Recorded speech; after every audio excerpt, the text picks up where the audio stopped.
Welcome to the Early Wedge Tuesday Best Bet Show. I am your host, Eric Cohen. Hey, we're on to the Scottish Open week. It's overseas. I guess that means we can bet Tommy Fleetwood, but we'll talk about that later on since it's not a U.S. tournament. But let's bring in the stars of the show. Nice job, Sobel, last week with Jackson Cohen, his ladder, top 20 at plus 400, top 40 at plus 140. Sia, of course, kept on the Kevin Roy train, and he got that top 40 at even money. So well done there. Let's introduce the stars here. We have the great Patrick McDonald from CBS Sports, the incredible golf bettor himself, Sia Nejad from the Early Edge, and then from, I don't know, I got to find like a standard introduction for you, Sobel. You're on Sirius XM, BetMGM, this, that, the other. You know who he is, Jason Sobel. Always glad to have you guys here. Gentlemen, we're going to Scotland. Patrick, do you like this, the fact that the PGA Tour and DP World Tour co-sanction an event, or is this not a good thing? First, I gotta say, you see, what a bad beat for you last week with what was it, Steven Yeager, WD'd? Is that correct? Yeah, I mean that's. And Thomas Rosenmuller, did he win the category? I think I saw him miss the cut just barely, but that could have been enough for all I know. It's a good question. He was having a good first round. I think he faded in the second round, but I kept an eye on that. And then when I saw Steven Yeager withdraw, I stopped paying attention to that top German market. Brutal beat, EC. I know. I had a worse beat, Patrick. I had a worse beat. Okay. I had a 4-leg top 20 parlay. 2 of them hit easily, and the other 2 finished T21. Oh, damn. Yeah. Jake Knapp and Thor Bjornsson, I believe. Or Kevin Yu was in there. So 3 of them finished T20, something like that. It was real bad. All right, continue. Tough beats for you recently, man. Yeah, seriously. Yeah. The Germans, the playoffs, the parlay. I mean, you hate to see it. The question was, do I like this? Yeah, I think there should be more of this. They should just make the Irish Open, the BMW PGA. They should make the entire fall just in this part of the world in golf. And so, yeah, I'm cool with the co-sanction. You get introduced to some European guys you might not know normally. So I'm all for it. Sobel, will you help me with pronunciations on this show? Because I have a feeling I'm going to have some trouble. Do you agree that there's some names here that I may be rough? Yeah. So I got you. This is a week when you can tell who's done their homework and waking up early on Saturday and Sunday morning and putting on Golf Channel to watch those Euro events and who hasn't done their homework. I've targeted a few players.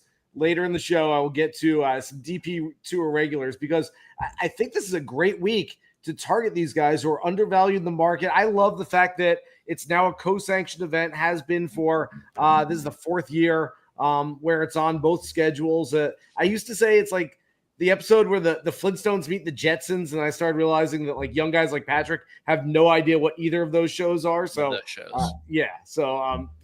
can't even use that anymore. But it's like throwing a party and you invite your high school friends and your college buddies, and all of a sudden you see everyone mingling about and talking to each other. You're like, whoa, this is weird. Like 2 worlds collide. So I love this week. You guys don't know Elroy or George Jetson? I do. I'm good. Love those guys. You kidding me? Jane, Patrick his wife. No idea. Patrick has no idea. No idea. Love Jane. No idea. Childhood crush, Jane.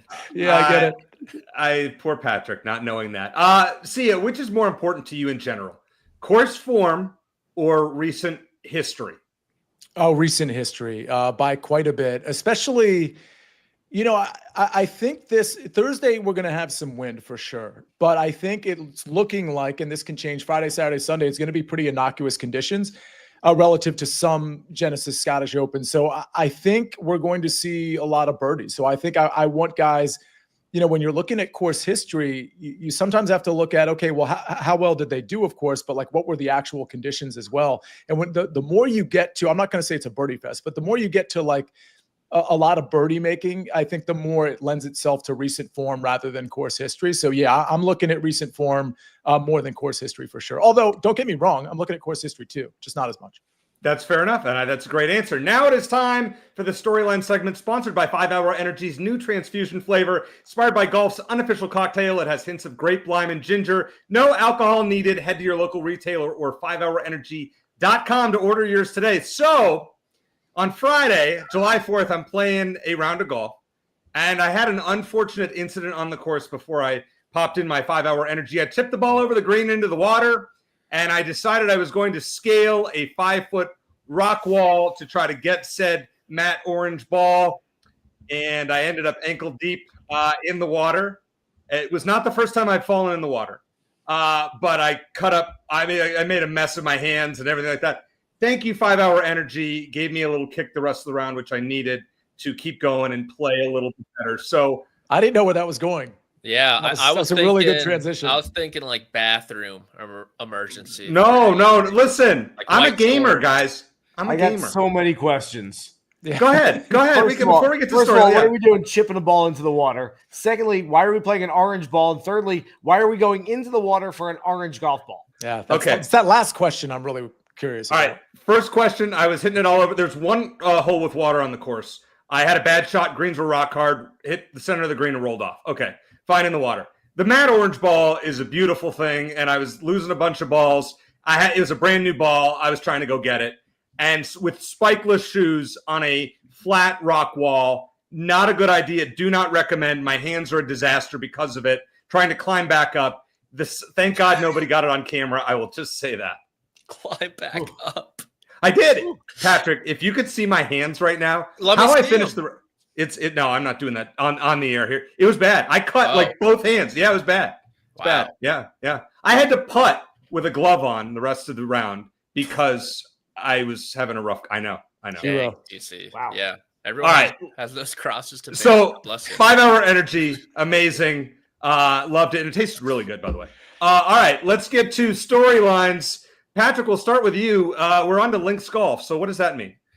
It means the end of the season is coming near very quickly. It seems like yesterday Hideki Matsuyama is winning the Century. I mean, this season has just flown by, and you look at guys who are in need of, one, a big Links Golf season, and then two, a big last month of season. I look at Xander Schauffele in particular. He has not hit one consequential weekend shot in all of 2025. He's outside the top 50 in the FedEx Cup. Someone like Matt Fitzpatrick, who I know a lot of people like this week, he's 30th in the European Ryder Cup standings somehow, outside the top 70 in the FedEx Cup standings. There's other Europeans like Rasmus Højgaard, who's in his first year on the PGA Tour. He's outside the top 70, battling for that card too. And so a lot of guys looking for a spark. I think Ludwig Oberg. I think Justin Rose, after a great front half of the year, has really fallen off. Schauffele, of course. And so this week could be that launch pad for these guys, and hopefully making their moves come the end of the year. Did you say that Matt Fitzpatrick is 30th in the European Ryder Cup standings? Absurd. Yeah. I mean, can you name the guys he's in between right now? Jordan L. Smith, who we'll talk about on the show. Francesco Laporta. Ooh, that's a good one. Sam Laporta? Sam Cesco Laporta is a guy I like for this show. We have a pick on Sam Cesco coming Marco up. Pidge. You're in the neighborhood. 29 is Julian Gruyer Cheese, and 31 is Dan Bradbury. I can tell you that I have never heard of the latter and the former. I'm glad you didn't make me. Who's Dan Bradbury? He's never played a 54-hole leader 2 weeks ago. EC, get with it. Who is man. Dan Bradbury, man? Come on. Sobel, Dan Bradbury. Yeah. So you have kind of a philosophy for tournaments like this. What is it? So I'm looking at familiarity more than form. I look at this sort of like when we go from February to March, when we go from the West Coast swing to the Florida swing, and there's certain guys who just play better on one side of the country as opposed to the other. They like Poe greens, they don't like Bermuda greens, or vice versa. So I'm looking at the guys who have had success on links golf courses, and really I'm looking at the players who are on the PGA Tour full-time but have roots on the DP World Tour. And yes, I'm looking at some DP World Tour players as well, and we'll get to those. But the guys who are essentially going back home, so to speak, over the next 2 weeks, who have played well on links courses, give them a little bump. And I'll be getting some of those names in a little bit here, but I love the players that have more of a familiarity. Now, you can find it pretty quickly. Colin Morikawa went to the Scottish Open 4 years ago, having never played links golf. Didn't play well. The next week, he's holding a claret jug. So this can happen quicker than you'd think, but I'm looking for guys that have some experience playing these types of courses. And yes, the Renaissance Club, as Patrick pointed out on our Sunday show, isn't quite a links course, but it's links-ish. So I'm still looking to to find some guys that have experience over there more so than the guys that don't. I love in the chat. You guys in the chat are always awesome every week. But Jeff says, I think Dan Bradbury is the center for the Vikings. It's actually Garrett Bradbury, but that was close. He does both. Dan Bradbury is somebody that I guess I'm going to be doing some due diligence here after the show, but still won't be betting him. Sia, I want to ask you about my storyline here. Are the odds makers crazy for including Tommy Fleetwood in the without markets this week? Well, if you notice, so there's always the without Scheffler market, and then there's always a without like 4 golfers, and it always includes Scotty. Yeah. The 4th one is always a wild card.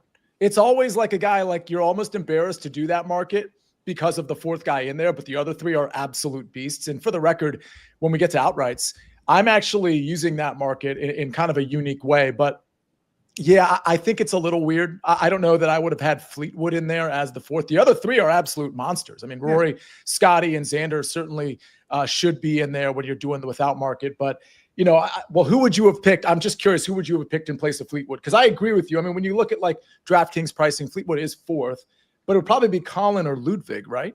Yeah, I'm not sure I would have had a. I don't know if do you need to have a 4th. I mean, these are sportsbook odds maker. You can do what you want. It's true. Really, and I wanted to bet. Listen, I wanted Tommy Fleetwood in the without market this week, so it upset me. And they don't have a without Scotty and Rory. That would have been better. That would have been good enough for me.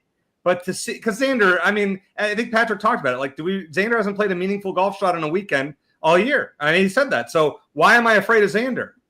I'm just saying that. Sportsbooks just don't want you to win, EC. You know what? That is poor practice. I am disgusted because of Grazerman the other week, and then I had an in-play ticket on Davis Thompson the other day. Disgusted. I parlayed it with 4 tennis things. They all hit. And of course, I did. It's with Davis Thompson. What are you doing? Hey, good question here from Mitchell Smith. Sobel, I'll throw this one to you. Is the Renaissance Club course comparison to TPC Scottsdale instead of desert, you get wispy grass? Do you see some kind of logic there? There will be higher end liquor consumed at the Renaissance Club this week than there is at TPC Scottsdale every year. I get what he's saying. A little bit, but no, it still links-ish. I mean, again, this is not going to be a dead-on ringer for Royal Portrush next week, but sort of like the old Houston Open the week before the Masters, everyone kind of go, it kind of gets you prepared for the Masters to like, look where you chip from. Like that spot right there, that looks kind of like what you might chip from next week. In that term, like, yeah, you can find little spots around Renaissance Club where you're like, oh, that kind of, if you just take that little piece, that looks like Royal Portrush a little bit. That looks linksy right there. So, I get what he's saying. The TPC Scottsdale comparison, you can find other Parkland course comparisons, but I like it. I mean, it's fine. It's, they're better course in Scotland to play this golf tournament, but they're probably worse ones as well. So I'm okay with it. To that question, EC, Thomas Dietrich won at Phoenix this year. He did. And he's been excellent on gained ball striking over his last 3 and had good finishing position. So I don't know. That's an interesting. Are you teasing something for later in the show? Dietrich was my last man out. I like Thomas Dietrich. I think he's somewhat popular in DFS, but in terms of my outrights, I have 5 total. And although I do have 4 for the ISCO, so stay tuned for that. Hit the like button, everybody, for the Jetsons. But no, Dietrich, again, last man out. I do like him. I didn't want to add an extra guy to my card. Fair enough.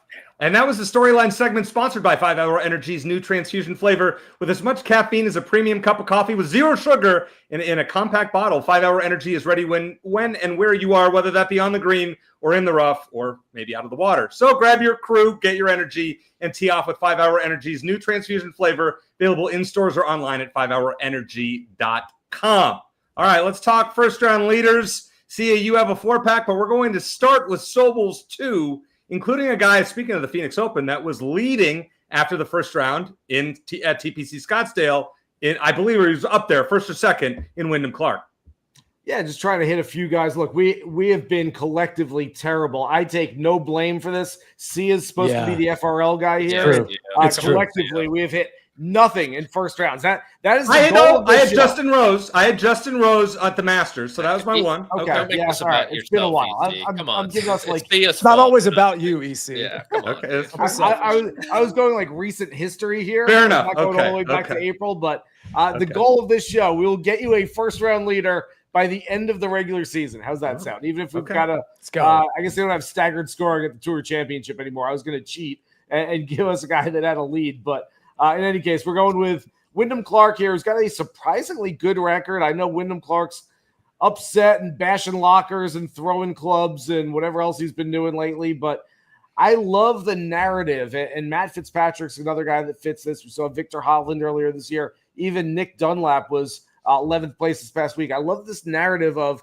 seeing guys hit rock bottom and then bouncing back up to the surface and finding some success afterwards. Wyndham Clark's a guy that's kind of bottomed out already. He's played about as poorly as he can possibly play. I wouldn't be surprised to see him start to play some better golf, not just over the next 2 weeks, but really over the next 6-7 weeks as we get through the playoffs. I could see him, if he gets into the playoffs, doing some damage there. And then Justin Rose, I mean, you mentioned EC. You hit him at the Masters. We know that he's been a first-round leader in Augusta 5 different times. Been over there for a while, so no sticker shock as far as look at the alarm clock every morning. But he's been going to Wimbledon with the family, still lives. I believe he told me a couple of years ago he was moving over to England full-time.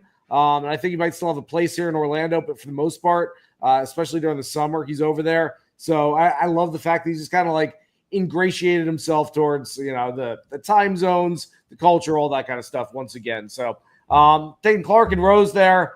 Do I love them? No, but we're trying to find something here, guys. Yeah, but FRLs are the ultimate coin flip. See, you have hit so many of these. And listen, Patrick, you in your day, I should say, you have been very good in your prime. Have been very good for FRLs. Take me back. Sia, you got a 4-pack. Tell us. Yeah, I'm going to go with guys I like for this tournament. I will say this. We see the conditions, thanks to our producer, Matt, who's so good. We see the conditions here.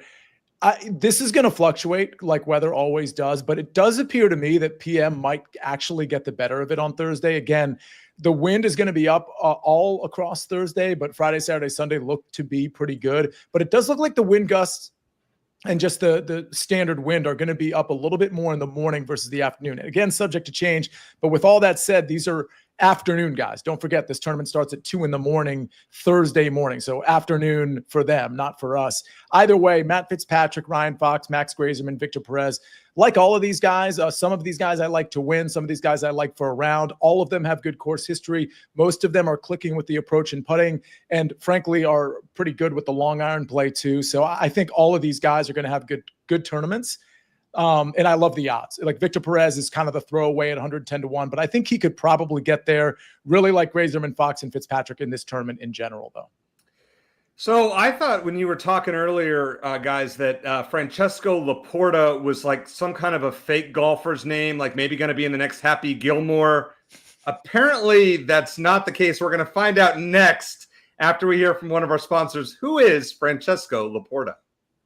Get ready. Wait a second. I thought we were going tubing. All 3 Sonic the Hedgehog movies and Knuckles are now streaming on Paramount Plus. And everyone loves it. Every adventure, Just try to keep up. every face-off, This ends now. and every moment that will have you saying, Where have you been? My entire life! It's showtime. all 3 Sonic the Hedgehog movies and the entire Sonic universe are now streaming on Paramount Plus. So, Patrick, I have a question for you. This starts at 2 a.m. Eastern time. Do you get up in the middle of the night to watch this? Or are you like, what's your schedule for watching this event? Something about I've laid off the coffee recently. Mm-hmm. So I don't know if I'm going to be up. Granted, I'll be having my 5-hour energy, of course. I'm not getting up though at 2 a.m. Are you kidding me? Sobel, do you wake up to watch this? Or are you like, all right, I'll get the recap at 5, 6 a.m.?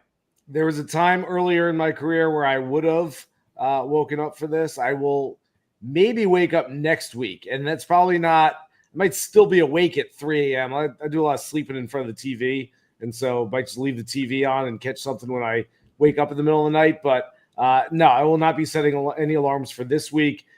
Probably next week a little, but it won't be like a 2-3 a.m. It'll be a 6 a.m. or something like that. I can miss a couple hours. It's okay. All right, fair enough. It starts at 11 p.m. my time. I mean, it's very inconvenient for my sleeping patterns that I won't be able to watch the great Bob Time to be on the McIntyre. East Coast this week, EC. One of the few times in sports it's good to be on the East Coast. All right, let's get to it here. Patrick, let's start with you. Ryan Fox, Daniel Berger. Which one are we playing and why? Yeah, I'll be honest. I loved this matchup, and then I saw Sia put it on his, and I was like, "Oh, baby, I love it that much more." Are you kidding me? I'm gonna still see a second one there too, but I was like, "That's a little too much, I think." But you have a guy who's playing great golf, has played great golf over here in Ryan Fox. He's been dynamite really ever since that win in Myrtle Beach. Picked up the other one there in Canada too. Kept on the form over the last couple of events also. He's a great fit for this golf course. And then someone in Daniel Berger, who unfortunately we have liked this year, and unfortunately it has meant absolutely nothing. Just really struggling in the short game department. Not a ton of history overseas. It hasn't played since the 2021 Open, I believe, in links golf. So I could see him struggling a little bit when you combine all that. So I'll take Fox over Berger at -115. All right, Sia, why don't you tell us why you like to play as well? I mean, he just kind of wrapped it up. Fox is in great form. I think we're underestimating a lot of guys this year, like even like a guy like JJ Spawn, who has shown he can win, a guy like Ryan Fox. We're just not thinking of them in the same light. And we continue to think of the Daniel Bergers in the light we thought of them 4 or 5 years ago. Doesn't mean Daniel Berger's bad, but it does mean there are some flaws in Daniel Berger's game. The ball striking is there, but the putting in the short game, I don't know that that's finally going to catch up and he's going to be good there. And even if it is, we have the insulation of Ryan Fox just being in good form with the putter and with the ball striking, particularly off the tee. So really like that. And then do you want me to cover Adam Scott? Listen, go ahead. I think Sepp Straka is interesting. I think the range of outcomes for Sepp Straka, I think, are unique tournament to tournament. And I think he could be great, although he hasn't really proven to be great here anytime recently, or he could be really bad. And I think that makes him a really interesting DFS play because nobody's going to pick up Sepp Straka for their lineups. But as far as tournament matchups in 4 rounds, or at least potentially 4 rounds are concerned, I'm happy to fade the volatility, at least the recent volatility of Sepp Straka. And I think Adam Scott is starting to show some good form. He's certainly had good form at this course before.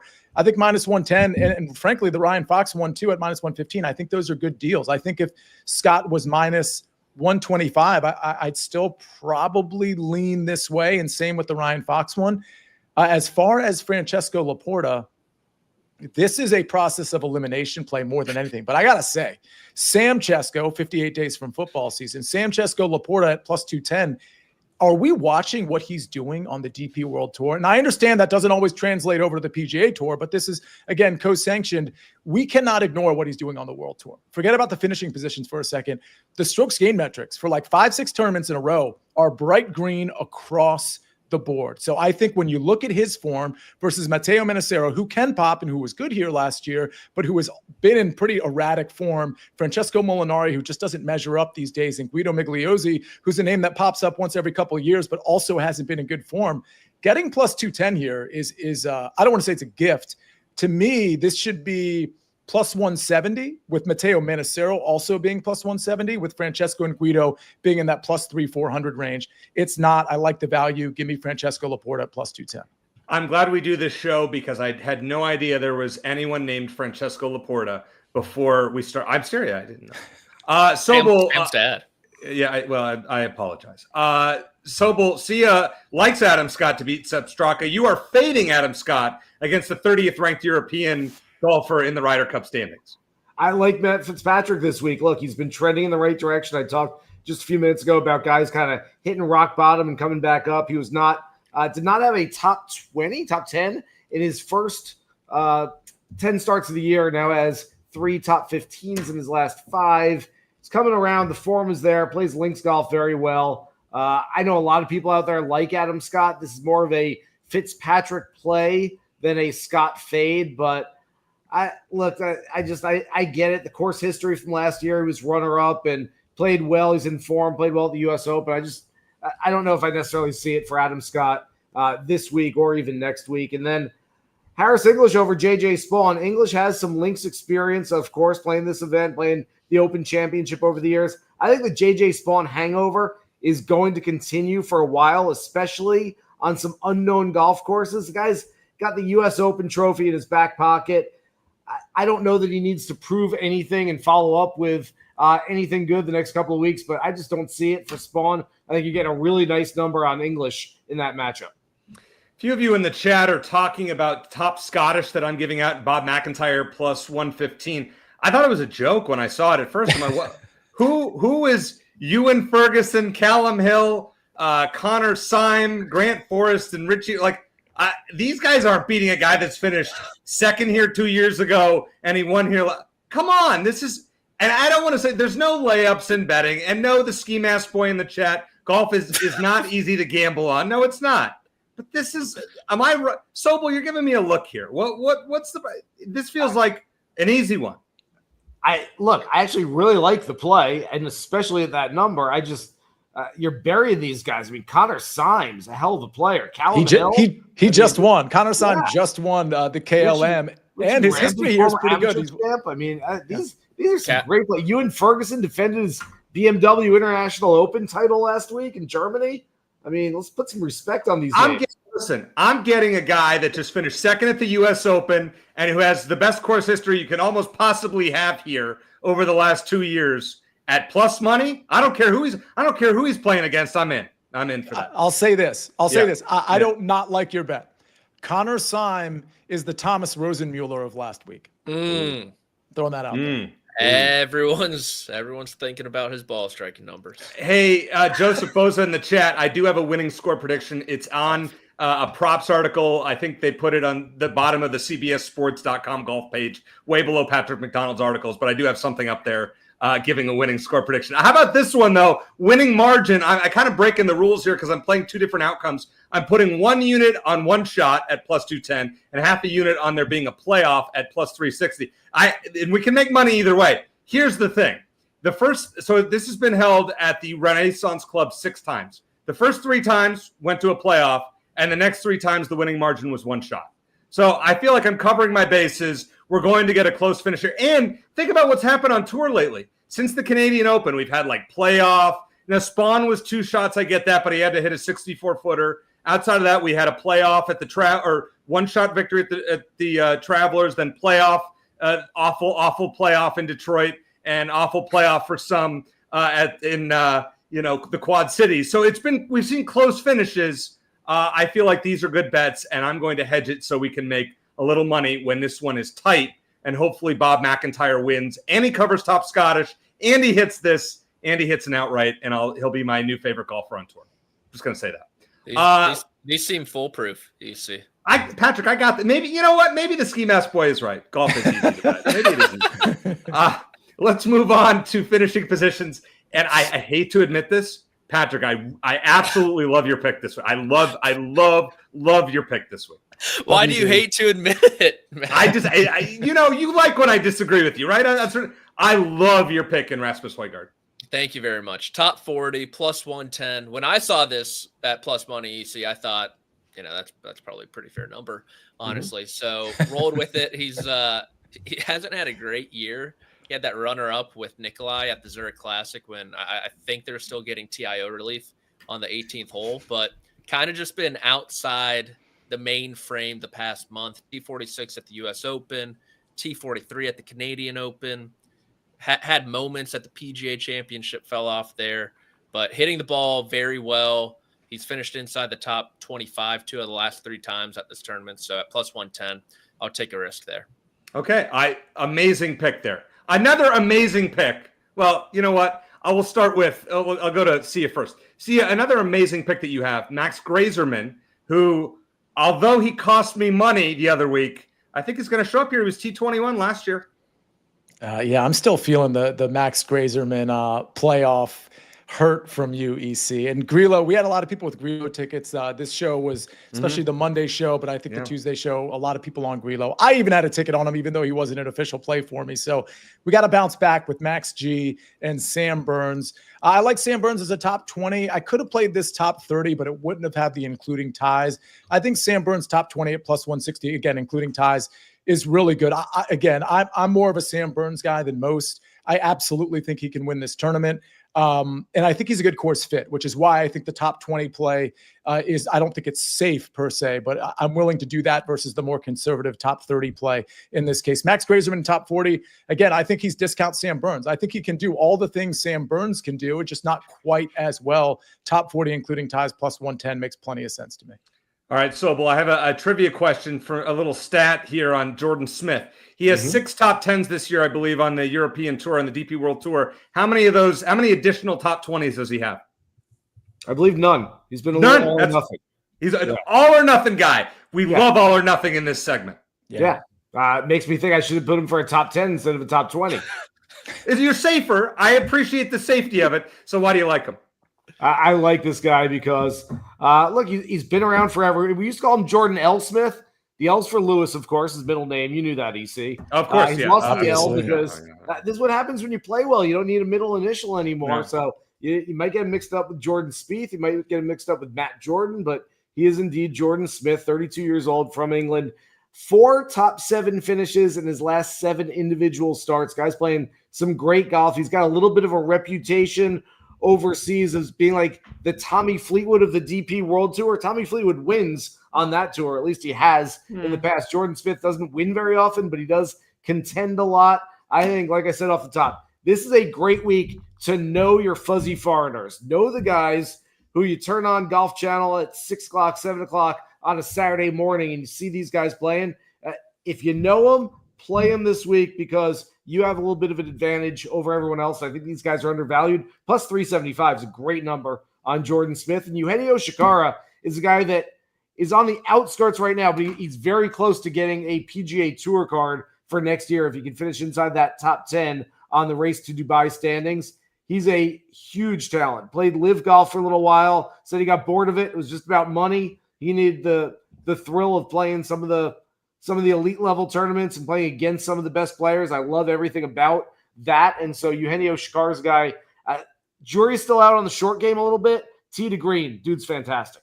But wait, so he played on live. So aren't those people banned from playing permanently on the PGA Tour? He could get his tour card though? It's a year-long suspension. He's already played the PGA Championship, which of course is PGA Tour sanctioned, but not on the PGA Tour. And of course, guys are playing on live who also played in that, so that doesn't really have an impact on it. But you have to sit out for a year, and he's been there over a year, I think, since the last time he played live. So if he does get his tour card and he's out there next year, shouldn't be a problem. Sia, Kevin Charles in the chat asks about Grazerman top 20 at plus 275, yay or nay?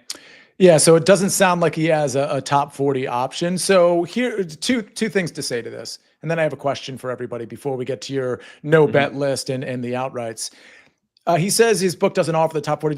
Definitely don't force a bet there. But because the top 20 is plus 275, I think what I would personally do, and I never like to tell people how to spend their money, I might put 0.3 units on it, to still win something consequential, maybe 0.5 or, half a unit, whatever. But I don't think, listen, I like Grazerman. Top 20 is asking for a lot. I think he can absolutely get there. But I would maybe just lower my unit size just a touch. The question for everybody is, and I'm very sorry for sidetracking the show. We don't have to talk about it right now, but I wanted it to percolate with you guys and the chat. Jason Sobel was talking about, he's up late at night sometimes and he falls asleep to the TV. I no longer do that because I'm not able to, but I'm curious, what TV show did everybody like to fall asleep to? Can't be a really riveting show or suspenseful show, right? Because you're going to want to pay attention to it. So what's that show that you used to watch and you could fall asleep to because it just put you in a good mood, or it was just lighthearted, funny, and you could actually fall asleep to it? We don't have to answer the question right now, EC. You're the host. I'm not the host, but I just wanted to put that out there for everybody. We know Patrick was watching the Jetsons before he falls asleep. Yes. That was always on late at night. Is anybody want to throw in one here before Sobel? What's your go-to late night TV show? Usually some sort of a rotation of Seinfeld, Family Guy, The Office, the usuals, Gosh, funny that's a good stuff one. that I don't have to think about too much. Patrick, what else besides the Jetsons? I was never really a fall asleep on the couch type of guy. So I'm gonna have to pass on this one. I'm just gonna have to pass. How do you pass on the I'm gonna simplest pass. question of all time? Because it doesn't relate to me at all, right? I can't really think of the last time I fell asleep late night in front of a TV on the couch. Third round John Deere Classic. Third round John Deere. That's the type I would fall asleep. Like it's got to be some sporting event, like a football game. Yeah. Replay of golf film 2000 St. Andrews. There you go. Great. 11. Sia, what's your answer? You host the show for long enough and people answer it for you. Taylor DeHart says one of your faves, Sia, is Frasier. And that is definitely one. I thought all of Jason's, like the problem, Sobel, with yours, with Family Guys, it's like so funny.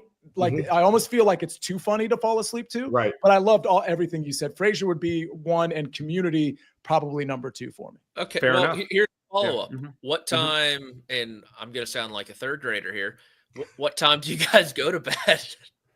Late. Yeah. See, After 11. After 11. Yeah, I can't do that.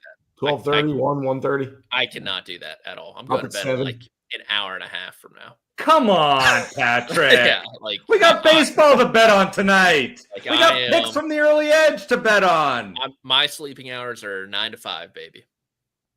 See, what time do you go to bed? I go to bed pretty late. I'm always prepping for the next day, for the morning show, the early edge and stuff. Somewhere between 12 and 12:30 is pretty safe. Okay. But that's the ballpark. I didn't give my picks here for finishing positions. I have Jordan L. Smith at plus 700. Sobel already talked about him. He's boom or bust. 6 top 10s this year. No additional top 20s. He's either going to go big or go home. And Ryan Fox, top 20. This is a guy, he's top 20 in 5 of his last 6, won twice since May. And the putter is on fire at plus 225. I feel like that might be a pretty good one there. I might want to, he's one I considered laddering, putting top 10, might even go a little bit higher than that. I think Ryan Fox may have a really good tournament, and I almost included him in my outrights, but I didn't. However, I did include somebody who is on the no bet list with no restrictions. But is there a catch? Find out next after we hear from one of our sponsors. When you need your sports news all the time, we've got breaking news to bring to you. CBS Sports HQ gives you a snapshot of all the sports that matter to you. When you need your sports in a snap, find it on CBS Sports HQ, streaming free anywhere you are. All right, producer Matt, let's see what the no bet list looks like. Once again, I want to put Brian Campbell on there because you don't expect a guy that's the shortest hitter on the PGA Tour to actually win twice. Just a weird year. I guess that's I was thinking the same exact thing. I literally was thinking that earlier today. Like, Campbell's got to go on that list. He's not going to win a third time this year. Yeah, but it's not fair to put him on at this point. Like, I put on guys that people would actually bet. Like, nobody's betting Brian Campbell to win again. I know if you are, congrats. But we have some dangers this week. With that said, notice the parentheses that has been there all year next to Tommy Ladd in the U.S. Well, this tournament, fortunately, is not in the U.S., so it is time for Tommy. But we'll get to my picks later. Patrick, we're going to start with you. Who are you giving out as the winner this week? Man, EC, nothing gets past you at all. I went with 3 guys. Ludwig Oberg at 30-1, Victor Hovland at 40-1, and Matt Fitzpatrick at 45-1. Ludwig, 54-hole leader at this tournament last year when he was going through his final round of woes. Unfortunately, he's hitting the ball great. Short game has been abysmal. Hopefully, the transition over can help that out a little bit. Great ball striker right now. Victor Hovland, same case, and he's cool. He's relaxed. He was in Spain at beach clubs, popping bottles, unable to put on sunscreen the correct way. You look at some of the pictures of this guy, it's just like he looks like a tie-dye guy almost with the red and white. And then Matt Fitzpatrick playing great golf, a lot to play for also. So those are my 3 guys. 3 Europeans down the line, 30, 40, and 45. Love the philosophy. All Europeans. And you know what? Jason Sobel agrees with you in a way with the all-European card. What do you got? How about the fact there's only one American name on this screen right now as we get to all our favorite outrights for this week? Yeah, I love Hovland. Look, Patrick's we're joking around about the European vacation and the spotty sunscreen, all that. I love the fact that Hovland took some downtime before this event. First of all, he's coming off a neck injury at the Travelers a few weeks ago. I'm guessing the neck is fine if he's flying around the world, hanging out at the beach and hanging out at the pool and doing everything else. The other part of this is that Victor worries so much about his golf swing that there's one guy I want not worrying about his golf swing and sitting by a pool before he has 2 big weeks. That's Victor Hovland. So I like everything about him this week. Aaron Rai is a guy that won here in 2020, really kind of springboarded his career before he was on the PGA Tour. I just like how he goes about his business. He's about as serious a golfer as we have amongst the elite level pros right now. And Harry Hall, they fit the profile. It's guys who basically made a name for themselves on the DP World Tour, who are from overseas, who have played a lot of links golf. Harry Hall's running hot right now, 6 straight top 25s. David Talk in the chat just said that Harry Hall's, what did he say about Harry Hall? That he's not playing well, even before the screen. Fine. Yeah, he's playing fine. He said, where was it? David Talk, what the hell, man? Right? Yeah, he's playing well. David Talk. Casual alert. So, those are my guys. Fitzpatrick, by the way, if we were allowed to have 4 guys, I would have gone with Fitzpatrick. But, of course, we're not allowed to have 4 outrights on the show. There's only 3 spots for each person, right, Sia? Sobel, rules are meant to be broken. And what's really disappointing about Sia's list, which I do love with all the parentheses and odds on the screen, is that the first 3 guys, Sia, are on the no bet list. Yeah, so say goodnight to one of the names on your do not bet list because one of these 3 guys just might win it. Of course, I do have 4. I did break the rules. We're only supposed to put 3, but very unique card for me because I am playing that without the big 3 plus Tommy card. No offense to your pick, EC, on the 22-1 on Tommy Fleetwood. But just so you know, I'm not investing any more than I normally do. So I've got Sam Burns, I've got Matt Fitzpatrick, Adam Scott, Ryan Fox at 40, 45, 55, and 65-1. What I'm doing is I'm splitting my ticket up. So if I was going to put $20 on Sam Burns, I'm putting 10 on the 40-1, and I'm putting 10 on the 30-1 in the without market. What ends up happening there is I'm still investing less than a full unit like I always do. And I can scoop and win them all at a slightly lesser number because I'm also betting that without market. Or I can lose the front end of that, but win the back end without the big 4 and still 5-6x my money. If I scoop, then of course I'm probably somewhere between 10 and 13x my money. So I just decided I don't usually play them both. I make a decision and decide on one or the other. But in this way, because I'm not making more of an investment, I'm just splitting the money up. I basically have 2 tickets on each. We've already talked about all these guys. Again, I think Sam Burns is going to win before this season is over. I know we're running out of tournaments, but I think Sam Burns is playing really, really well. Fitzpatrick and Adam Scott have great history here, good on links courses, so really like them. And Ryan Fox, an emerging talent that's just not getting the respect he deserves. I believe he opened at 90-1, and frankly, I missed the number. He's now 65-1, 60 in some places, so 65 or 45 in that without market.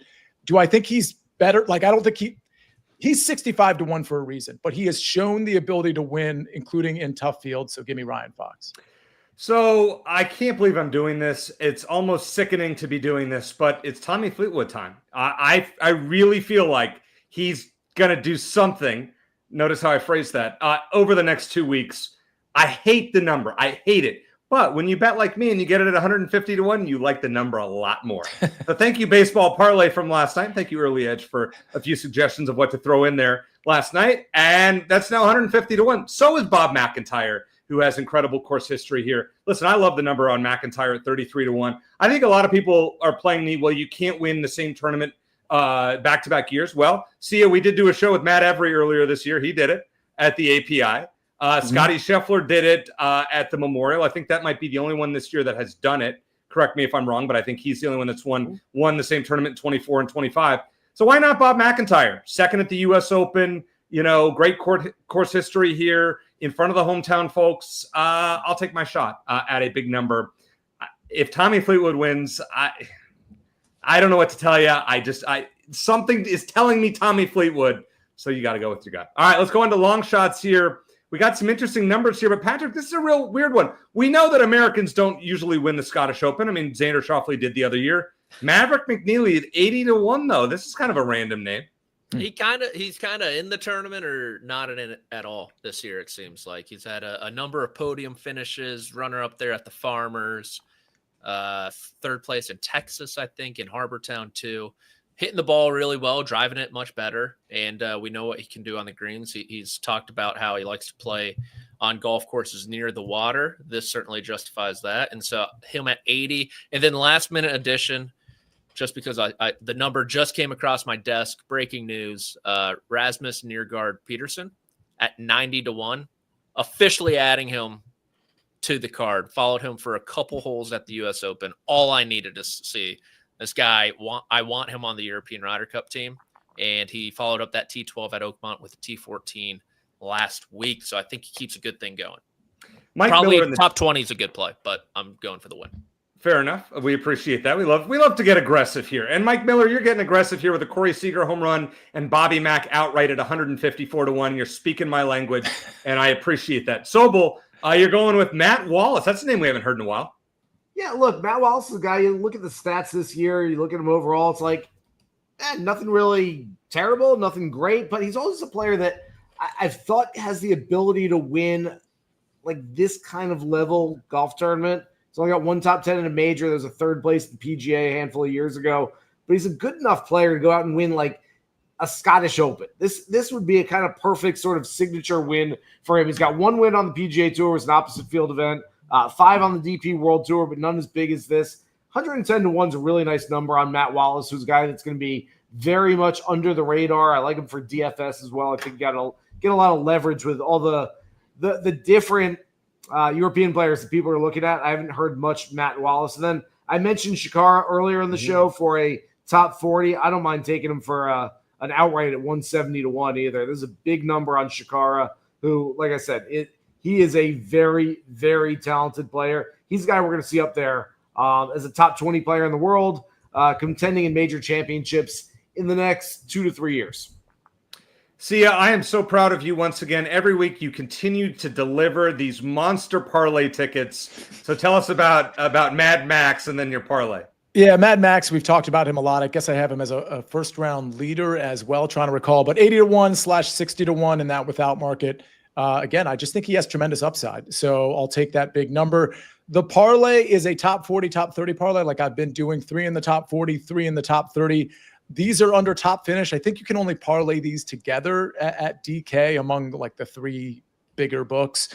So just know that. But Grazerman, Adam Scott, and JJ Spawn, top 40. Burns, Fitzpatrick, and Ryan Fox, top 30, 72-1. I'm so proud, Sia. That's a phenomenal ticket. So I'm going a little, this is Jason Sobel-esque, what I'm doing this week. I'm going with John Rahm to win Live Andalusia. I mean, it's his home country in Spain. Mm-hmm. And we're going to parlay. Our first parlay is going to have Tommy Fleetwood and Bob McIntyre in the top 10 at the Scottish at almost 64-1. Okay, we're good with that. But then we want to look ahead. The Sobel special. He educated us on this earlier in the season. So you bet Rahm to win this week on Live, and you bet Rory to win the Open Championship at 47-1. Maybe you throw in Djokovic in Wimbledon tomorrow, and you get that to 60 or 70-1, and it's a win-win for all. And then we get Rahm to win Live Andalusia and Tommy Fleetwood to win the Open. Listen, I know it's unlikely, but at 155-1, you throw a buck on it, you throw $10 on it, you get some value, and that's what we love on this program. There is another. Go ahead, Patrick. Yes. Tommy Fleetwood, 1-stroke lead at Royal Portrush with 4 holes to play. Are you hedging? I'm turning off the TV. I don't want to know. Yeah, I can't. I know he's your guy, so I can't.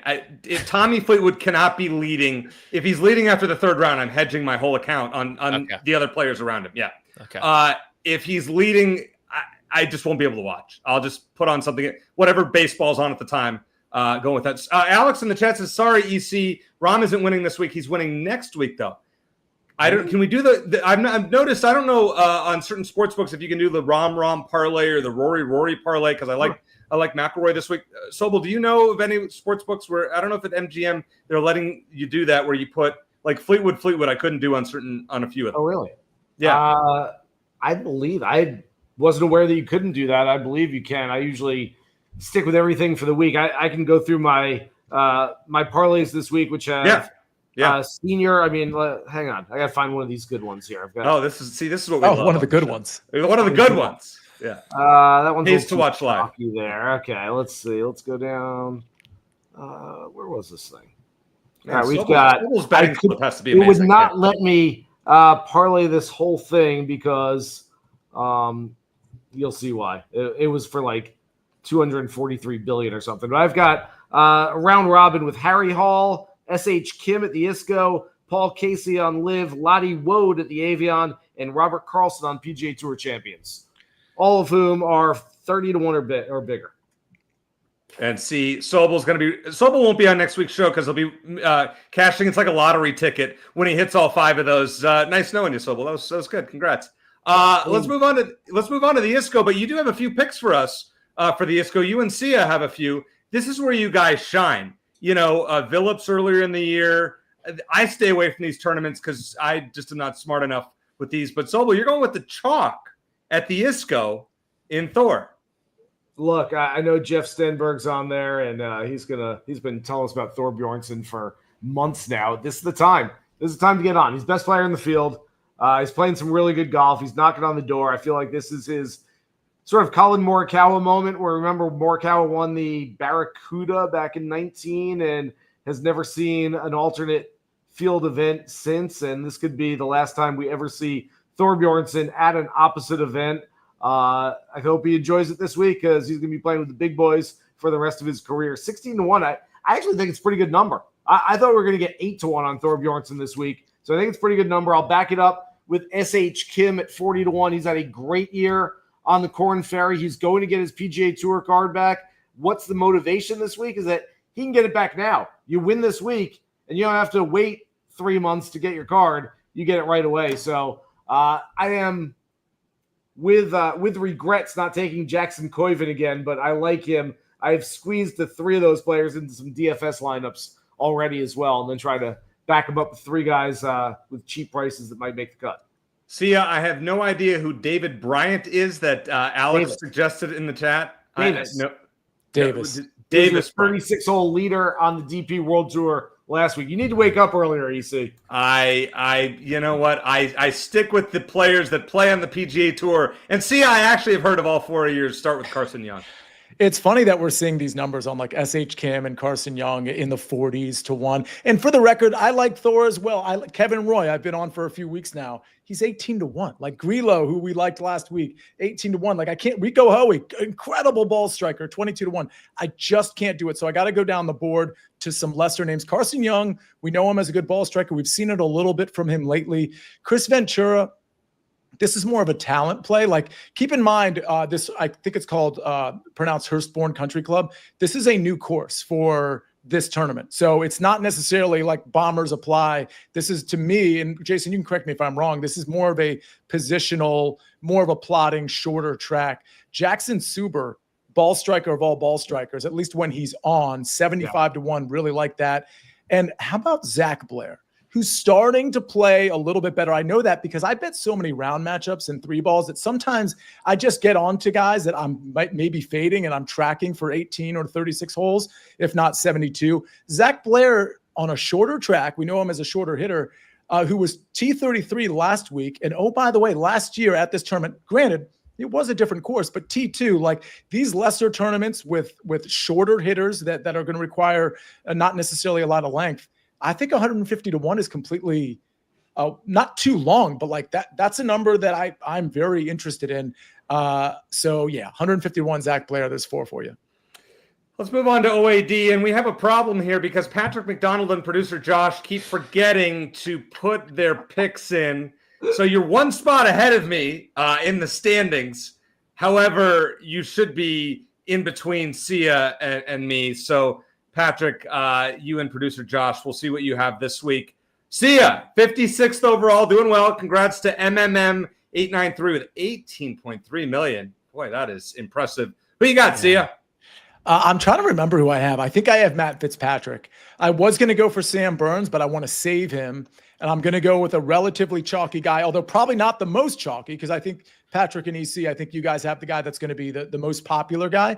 But if I can score, $1.5 million, I will rise in the rankings with this pick. I'll try to make some moves soon so I can try to creep back inside that top 10. Patrick, I'm so upset that I will not be passing you on next week's episode of the Early Wedge because we're both on Bob McIntyre. Any thoughts? I'm just keeping you at bay, man. Keeping you at bay, protecting the ball. Don't have to do anything fancy here. Run the rock, run out of time, and I'm going to beat you. So glad to be on the same page. No, we're throwing deep down the field. I am saving producer Matt, just letting you know I'm saving my pick till right before the show because I don't want Patrick to cheat.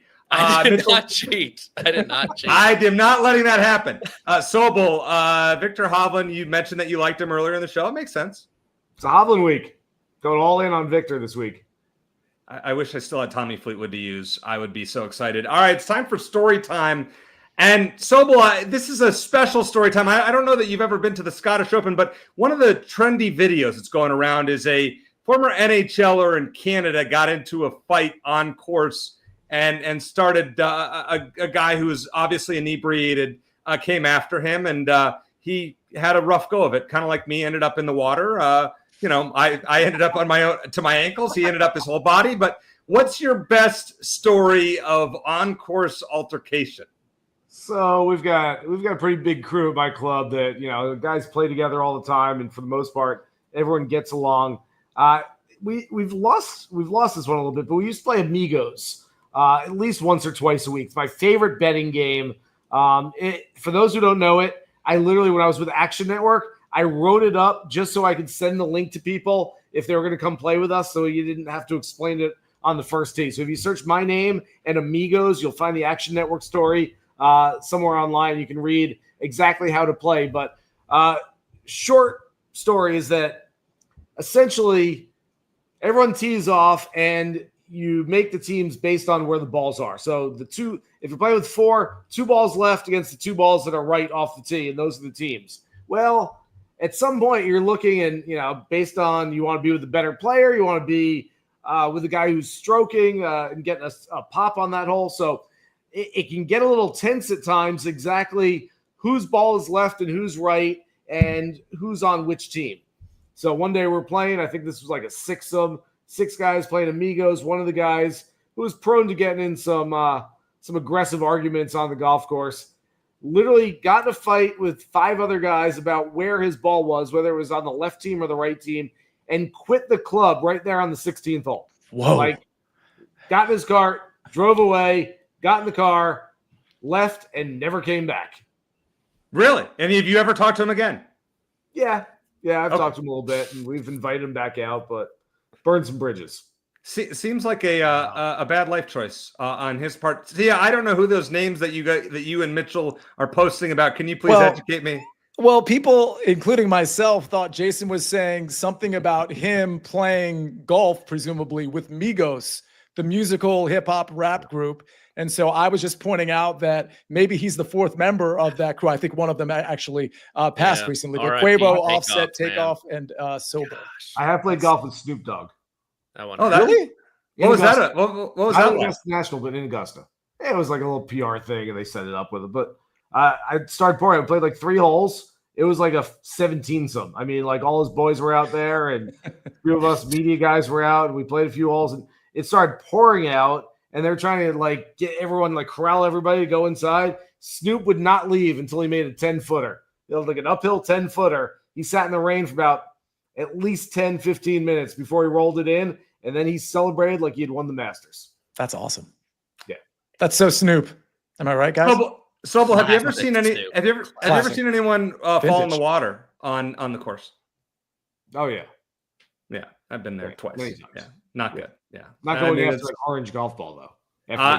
Love orange golf balls. Sia, we have a lot going on here, not only with shows on Early Wedge, but you have a pretty cool opportunity in New York City tomorrow night. Yeah, so the live chat tomorrow at 4:00, I'm not going to be a part of it. It's going to be Mike McClure and Rick Gaiman because I'm going to be taking a train up to New York. For those of you that don't watch the Early Edge, but you watch the Early Wedge, Just know that there's a bunch of, if you're in the New York area, there's a bunch of people, including a lot of the early edge team, that are going to go up to this Yankees-Mariners game tomorrow at 7. If you think you can join us, we've tweeted out the link. I've tweeted out the link earlier today. We're actually giving 2 tickets away on the early edge. So again, they're tickets for people who can actually make it to the game tomorrow night. This is Wednesday night, Mariners-Yankees, 7:05 start. But yeah, that's going to be really fun. We're going to hang out with a lot of the fans and viewers of the early edge, and at least 6 or 7 of us from the early edge team are going to be up there as well. So that's some exciting stuff. Hope you guys have an absolute blast. I just want to say, all you guys in the chat, you guys have been awesome. I mean, all of our shows. Thank you to Mitchell, Jeff, Alex, Eric, Rick, David. Ski Mask Boy. Yeah, Ski Mask Boy was all over it today. So always appreciate it. That boy's up to something. Please, be like these guys. Follow the page, like this video, and we certainly appreciate it. Producer Matt, as always, killed it. Thank you so much. For Patrick McDonald, Jason Sobel, and Sia Nejad, I'm Eric Cohen. As I always like to say, let's hit it big. Good luck.